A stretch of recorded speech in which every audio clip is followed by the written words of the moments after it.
అయితే ఈ రామాయణం అనేది మనకి ఇంత ప్రభావం చూపిస్తుంది కాబట్టి మన జీవితాల్లో ఆ రామాయణం అంటే అర్థమైంది యాక్చువల్లీ అంటే రామాయణం అయనం ఇది రామాయణం అంటే రాముణ్ణి పొందే మార్గమే రామాయణం. అది రామాయణం ఒక ముఖ్య ఉద్దేశం. అండ్ రామ అంటే ఇది తారక మంత్రం. మనకు తెలుసు తారక మంత్రం ఏంది, శ్రీరామ రామ రామేతి రమే రామే మనోరమే సహస్రనామం తత్తుల్యం రామనామ వరాననే. దీని అర్థం ఏం తెలుసా, శ్రీరామ రామ ఇతి, శ్రీరామ రామ రామేతి, శ్రీరామ శ్రీరామ ఇతి అనేది ఏదైతే ఉందో రమే రామే అంటే ఇట్లా శ్రీరామ శ్రీరామ అనుకుంటూ రమే అంటే రాముల్లో రమిస్తూ మనోరమే అంటే మనసుకు రంజింపజేసేవాడు ఎవరైతే ఉన్నాడో మనోరమే అంటే శ్రీరామ రామ రామేతి రమే రామే రాముడిలో రమించడం రమే రామే మనోరమే మనసుకు రంజింపజేసేవాడు. సహస్రనామం తత్తుల్యం అంటే 1000 నామాలకి సమానమైనటువంటిది రామనామం. అంటే ఇప్పుడు విష్ణు సహస్రనామం ఉంది, ఆ విష్ణు సహస్రనామం ఏదైతే 1000 నామాలు ఉన్నాయో ఆ 1000 నామాలకి సరిపడేటువంటి మంత్రం నామం ఏదైతే ఉందంటే దట్ ఈస్ రామ. సహస్రనామ తత్తుల్యం రామనామ వరాననే. వరాననే అంటే ఎవరి ముఖం చూసుకుంటే మనకు వరం లాంటిదో, ఎవరి ముఖం చూసుకుంటే ఎవరి దర్శనం మనకు వరం లాంటిదో అది రామమే, రామమూర్తియే. అది దీని మంతార్థం. అందుకని ఆ రోజు శ్రీరామదాసు భద్రాచల రామదాసు ఇది రాశారనమాట. తారక మంత్రము కోరిన దొరికెను ధన్యుడనైతి నీవోరన్నా. తారక మంత్రము కోరిన దొరికెను ధన్యుడనైతి నీవోరన్నా. అన్నిటికీది కడసారి జన్మము సత్యంబిక పుట్టుట సున్నా. ఎన్ని జన్మముల చేసిన పాపము, ఎన్నెన్నో జన్మలు మనం పాపం చేసుకుంటూ ఉంటాం. ఎన్ని జన్మముల చేసిన పాపము ఈ జన్మములో విడునన్నా. అన్నిటికీది కడసారి జన్మము. ఎట్లయితే మనం అనుకున్నామో అంటే పాప కర్మ చేయడం వల్ల ఎట్లయితే గర్భంలో మనం పుట్టే అవకాశం వస్తుంది అనుకున్నామో అలా రాకుండా ఉండాలంటే అన్నిటికీది కడసారి జన్మము. ఎందుకు? రామనామం దొరికింది కాబట్టి. సత్యంబిక పుట్టుట సున్నా అంటే పుట్టాల్సిన అవసరం లేదు, ఇంకా పుట్టే ఛాన్స్ లేదు. పుడితేనే జన్మ వస్తేనే దుఃఖం, జన్మ రాకుంటే జన్మ రాహిత్యం అంటే మోక్షం. అది ఈ రామనామం తారక మంత్రం చెప్తున్నాను అనమాట. శ్రీరామ రామ రామేతి రమే రామే మనోరమే సహస్రనామ తత్తుల్యం రామనామ వరాననే. ఇప్పుడు ఈ రామనామం దొరికింది కాబట్టి నిరంతరం మనం రామాయణం చేసుకునేటప్పుడు నిరంతరం అనునిత్యం రామనామ స్మరణ చేసుకుంటూ మనం ముందుకెళ్ళొచ్చు. అయితే ఈ రామనామ స్మరణం చేయాలంటే మనకి అర్హత ఉండాలి. అందరూ చేయలేరు. దుఃఖాలు వస్తే ఏడుస్తారు తప్ప కానీ భగవంతుడి నామస్మరణ చేయలేరు. ఆ భగవన్నామ స్మరణ చేయాలంటే పుణ్యం ఉండాలి మనకి. ఆ పుణ్య సముపార్జన చేసుకున్న వాడే రామాయణాన్ని వినగలుగుతాడు. రామాయణం వినడం అంటే అంత ఈజీ కాదు. రామాయణం వినడం అంటే కనుక నువ్వు ధనం ఉంటే నువ్వు సినిమాకి వెళ్తావు, ధనం ఉంటే ఎక్కడికైనా బార్కి వెళ్తావు, అడిగి వెళ్తావు కానీ వెళ్తావు కానీ పుణ్యం ఉంటే కానీ రామాయణం కథ వినడం కానీ రామనామ స్మరణం చేయడం కానీ మనకు రాదు. అందుకనే రామనామం అంత పరమ పవిత్రమైనది. అయితే ఇదంతా కూడాను రామాయణానికి ఇంట్రడక్షన్ అన్నమాట. ఎందుకంటే రాముడి గురించి తెలియకుండా, రామాయణం అంటే ఏందో అర్థం కాకుండా, రామాయణంలో ఏముందో తెలియకుండా కనుక మన రామాయణం చదివితే కనుక ఉపయోగం లేదు. ఎందుకంటే రామాయణాన్ని చదివే వాళ్ళు 2 రకాలుగా ఉంటారు. ఒకడు రాముడు దేవుడుగా అని చదువుతారు, ఇంకొకరు రెండవ వారు వచ్చేసి రాముడు మనిషిలాగా ఊహిస్తూ నరుల్లాగా ఊహిస్తూ చదువుతుంటారు అనమాట. కానీ మనం రెండో విధంగా చదువుతాం అనమాట. రెండో విధంగా చర్చించుకోపోతాం అనమాట రామాయణాన్ని. మొదటి దిశగా ఎవరైతే చదువుతుంటారో అంటే రాముడు దేవుడిలాగా చూస్తూ ఉంటారో చివరాకున్న రామాయణం అయిపోయేసరికి వాళ్ళు రాముడు నరుడని భావిస్తారనమాట. భావించినా ఆశ్చర్యం లేదు. కానీ రెండో వారిగా ఏదైతే రాముడు నరుడిగా మనం చదువుతూ పోతామో లాస్ట్కి వచ్చేసరికి రాముడు దేవుడిగా మనకు కనిపిస్తుంది. అది గ్రేట్ థింగ్ అనమాట. ఎందుకంటే మధ్య మధ్య కూడా రాముడు మనకు దేవుడిలాగా అనిపిస్తాడు. మనసులో మనం స్మరణ చేసుకోవాలి, మనసులో నమస్కరించుకోవాలి రాముడిని. అంటాడు అహం మానుషం రామే దశరథాత్మజం. అయ్యా నువ్వు శ్రీ మహావిష్ణువు అయ్యా అంటే నో, ఐఎమ్ నాట్ శ్రీ మహావిష్ణువు, నేను రాముణ్ణి అని చెప్తారు కూడా రాముడు మధ్యలో. అంటే ఒక మనిషి కష్టపడితే మనిషి ఎటువంటి పరివర్తన వస్తుందో, మనిషిలో ఎటువంటి బాధలు వస్తుందో ఆ బాధలన్నీ అనుభవించాడు. రాముడు ధర్మాన్ని ఆచరించి చూపించాడు. కృష్ణుడు ధర్మాన్ని నేర్పించాడు, జ్ఞానాన్ని బోధించాడు మనకి. ఈ రెండింటికి మధ్య డిఫరెన్సే. ఆచరించి చూపించినప్పుడే మనము ఆచరిస్తాం, మనం ఫాలో అవుతాం. అది చూపించడానికి ఏంటంటే ఈ సృష్టి, ఈ లోకాలకి, మనకి మానవ లోకానికి ఎట్లా ధర్మాన్ని ఆచరించి చూపాలో తాను కష్టపడైనా సరే ధర్మాన్ని ఆచరించి చూపించారు. ఎందుకంటే ధర్మో రక్షతి రక్షిత, ధర్మాన్ని ఆచరిస్తేనే నువ్వు ధర్మం చేత రక్షింపబడతావు, అంతే. ఇది main concept of introduction for the Ramayanam. అయితే డైరెక్ట్ కథలోకి వెళ్ళిపోతే కనుక, భృగువంశంలో రుక్షుడు అనేటువంటి ఒక ఆటవిక ప్రవృత్తి కలిగిన ఒక వ్యక్తి ఉండేవాడు అనమాట. అంటే అడవులో తిరుగుకుంటూ దారి దోపులు చేసుకునే దొంగ అనుకోవచ్చు, చెప్పాలంటే సింపుల్గా చెప్పాలంటే. వచ్చేపోయేవాడిని దొంగతనం చేసుకుంటూ వాళ్ళ దగ్గర డబ్బులు దోచుకుంటూ బతికేవాడు అనమాట. ఇటువంటి రుక్షుడికి ఒక సమయంలో సప్త ఋషులు ఎదురవుతారు అనమాట. సప్త ఋషులు అంటే తెలుసు, అంజరస మహర్షి, భృగు మహర్షి, వీళ్ళందరూ కూడా మొత్తం ఎవరైతే ఉన్నారో వాళ్ళందరూ ఒకేసారి అతనికి దర్శనం అవుతుంది అనమాట.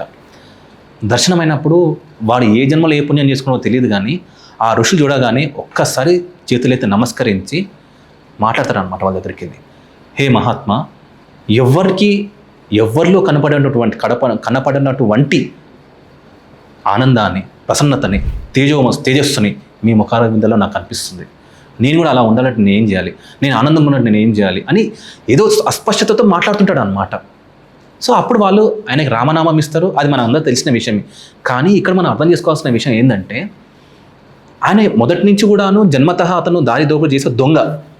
అటువంటి వాడు ఒక్కసారి సడన్గా ఒక సప్తఋషి చూడగానే వాళ్ళ మీద ఒక ప్రేమ లేదా వాళ్ళ మీద ఒక భక్తి అనేది ఎందుకు ఏర్పడింది అంటారు? ఇది మనం ఆలోచించాలా. ఇది సామాన్యులకి అర్థం కాదు, కొద్దిగా డెప్త్గా వెళ్ళి ఆలోచిస్తే మనకు అర్థమవుతుంది. ఎందుకంటే పుణ్యకార్యాలు చేస్తే కానీ భగవంతుని మీద ప్రేమ అనేది రాదు. అంటే భక్తి చేస్తున్నా వృద్ధి కానటువంటి చాలామంది ఉన్నారు. కొంతమంది ఏం భక్తి చేయరు, కానీ సడన్గా జీవితంలో మార్పులు వచ్చేసే వాళ్ళకి. అది పూర్వజన్మ చేసుకున్న పుణ్యకర్మల యొక్క ఫలితంగా వాళ్ళని చూడగానే అంతవరకు తను ఉన్న జీవితం అంతా కూడాను ఏదైనా కానీ అది మారిపోయి ఒక్కసారి సాధువుగా మారిపోతాడు. ఇది దేవుడు భగవంతుడు యాక్సెప్ట్ చేస్తాడా సార్ అని మీరు నన్ను అడగవచ్చు. ఖచ్చితంగా యాక్సెప్ట్ చేస్తాడు. ఎందుకంటే కృష్ణుడు చెప్పాడు కూడా, వాడు ఇంతకుముందు కుక్క మాంసం తినేటోడైనా సరే, వాడు చండాలుడైనా సరే, వాడు ఎప్పుడైతే నా నామాన్ని పట్టుకుంటూ నా దారిలో ఉన్నాడో వాడు సాధువు అనుకొని అంటాడు అనమాట. గీత యాక్సెప్టేషన్ మనకి ఈ విషయం చెప్పింది అనమాట. అందుకే వాల్మీకి అంతకుముందు ఎటువంటి ప్రవృత్తి కలిగి బతికినా సరే, కానీ ఎప్పుడైతే రామనామం తనకి మహర్షుల ద్వారా అందిందో ఆ క్షణం నుంచి రామ రామ రామ రామ రామ స్మరించుకుంటూ ఉంటాడు. ఆ స్మరణలో ఎలా ఉందంటే, ఇంతకుముందు నేను చేసిన కర్మలో నాకు వచ్చే ఆనందము ఇవి చేస్తుంటే అంతకు మించినట్టుగా ఉంది మనకి. ఇంతకుముందు చేసిన కర్మలలో ఏదో మామూలు స్వల్పంగా ఉండే ఆనందం ఇందులో వేస్తుంటే అత్యధికంగా కనిపిస్తుంది నాకు ఆనందం. అందుకే నిరంతరం ఆ రామనామ స్మరణలో దేహం మర్చిపోయాడు, సమస్తం మర్చిపోయాడు. ఇది మన జీవితంలో కలుగుతుంది. ఎందుకంటే మనం ఒక విషయం చేసేటప్పుడు, ఒక ఆనందకరమైన విషయాలలో మనం పాల్గొన్నప్పుడు, కార్యక్రమాల్లో పాల్గొన్నప్పుడు మన తిండి అర్థం కాదు, ఫుడ్ అర్థం కాదు, ఏది అర్థం కాదు, మనకి సమయాలు కూడా అర్థం కాదు. ఎందుకంటే ఆ కార్యంలో నిమగ్నం అయిపోతాం.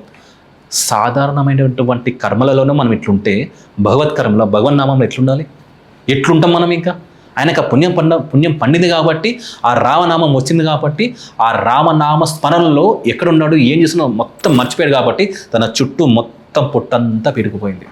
పొట్ట అంటే యాంట్ హిల్స్ తెలుసు కదా, మొత్తం పెరిగిపోయింది. అది ఏది ఎంత పెరుగుతుందో రామ రామ రామ రామ రామ అర్థం కూడా తెలియదు, టు బి ఫ్రాంక్ చెప్పాలంటే. ఆయన కూడా రామనామాన్ని స్మరిస్తుండు. ఎందుకంటే రామము అర్థము తెలియకపోయినా రామనామాన్ని స్మరిస్తే కానీ తరించిపోతాడు అతను. ఎగ్జాంపుల్ చెప్తాం మీకు ఒకటి. మనము జ్వరం వచ్చినప్పుడు, హెడేక్ వచ్చినప్పుడు, తలనొప్పి వచ్చినప్పుడు మాత్ర వేసుకుంటాం మనం, అవునా?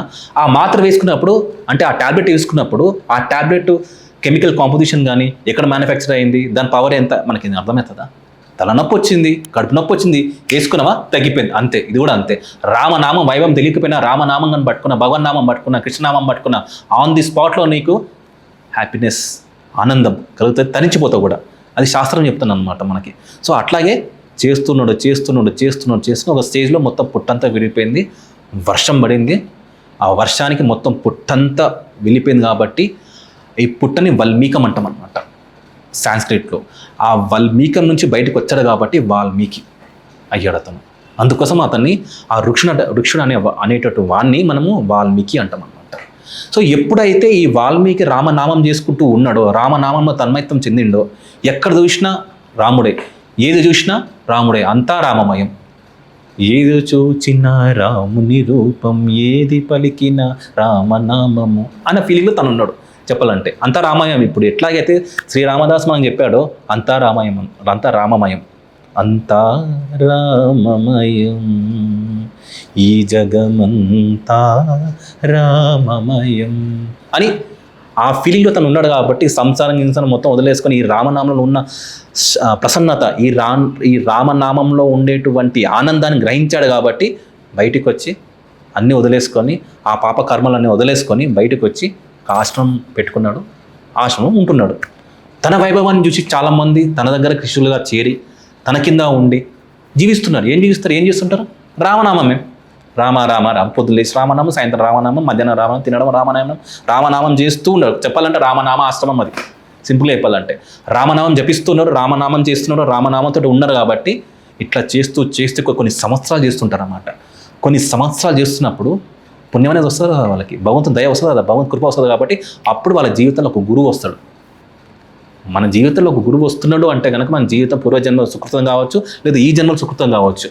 వస్తాడు. ఎవరు వచ్చాడు? నారద మహర్షి వస్తాడు అనమాట. ఈ నారద మహర్షి వచ్చి రాగానే వీళ్ళు నమస్కారం చేస్తారు. నమస్కారం చేసి పాదాభివందనం చేస్తాడు. పాదాభివందనం చేసి అడుగుతాడు అనమాట అక్కడ, హే మహాత్మా, నాకు కొన్ని సందేహాలు ఉన్నాయి అంటే పరిప్రపంచ అడుగుతాడు. దీంట్లో ఉంటుంది అనమాట, నారదం పరిప్రపంచ అంటే మనకి దీంట్లో ఉంది, భగవద్గీత ఉంది అనమాట. గురువును దగ్గరికి వెళ్ళినప్పుడు ప్రణిపాతైనా పరిప్రశ్నైనా ఎట్లా అట్లా అడగదు గురువుని అడిగే పద్ధతి ఒకటి ఉంటుంది, ఒక సంస్కారం అనేది ఉంటుంది. ఆ విషయంలో పరిప్రపంచ అడుగుతూ వాగ్విదం వాల్మీకి ముని పుంగవం ఉంటుంది అనమాట. ఆ విధంగా అడుగుతుంటాడు అనమాట. అడిగినప్పుడు తపస్వాధ్యాయ నిరతం తపస్వి వాగ్విదాం వరం నారదం పరిప్రపంచ వాల్మీకి ముని పుంగవం, ఇలా ఉంటుందండి. ఇది శ్లోకం అనమాట. ఈ శ్లోకం ప్రకారంగా వాల్మీకి మహర్షి నారద మునిని ఒక ప్రశ్న ఇస్తాడు. అద్భుతమైన ప్రశ్న ఇది. ఇక్కడ నుంచి మనకి రామాయణం యొక్క మెయిన్ థింగ్, బీజం అనేది ఇక్కడ పడుతుంది అనమాట. అడుగుతారు అనమాట. ఏమని అడుగుతారంటే, హే మహాముని, హే మహర్షి, నాకు ఒక వ్యక్తిని నువ్వు తెలుసుకోవాలని ఉంది అన్నట్టు. ఏమంటే సత్యసంధుడు, పరాక్రమవంతుడు, కృతజ్ఞుడు, అట్లా మొత్తం వరుసగా 16 లక్షణాలు ఉన్న వ్యక్తి ఎవరైనా ఉన్నాడా అంటాడు. తెలియకుండానే అడుగుతాడు, ఇదేంది అసలు ఉన్నాడా ఆ వ్యక్తి. ఇంకో లాస్ట్ ఇంపార్టెంట్ క్వశ్చన్ ఏంటంటే, ఎవరైతే కోహంతో కనుక నిలబడితే దేవతలు సైతం అతను చూసి భయపడతారో అతని గురించి నాకు చెప్పండి అంటాడు. మీకు తెలుసా అంటాడు నారద మహర్షిని. తెలుసు అని చెప్తున్నాడు అనమాట. అతను ఎవరో కాదు, శ్రీరామచంద్రుడు.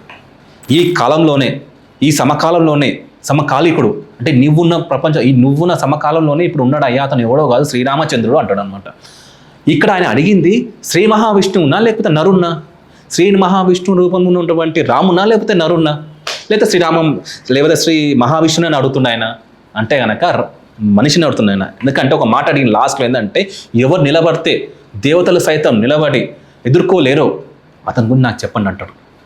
ఈ 16 లక్షణాలు అది ఆ లక్షణం ఉంటుంది. కాబట్టి దీన్ని బట్టి మనకు అర్థమైపోయింది ఏంటంటే, ఇప్పుడున్న ఆ 16 లక్షణాలు కలిగినటువంటి వ్యక్తి ఎవరో చెప్పమంటాడు అనమాట.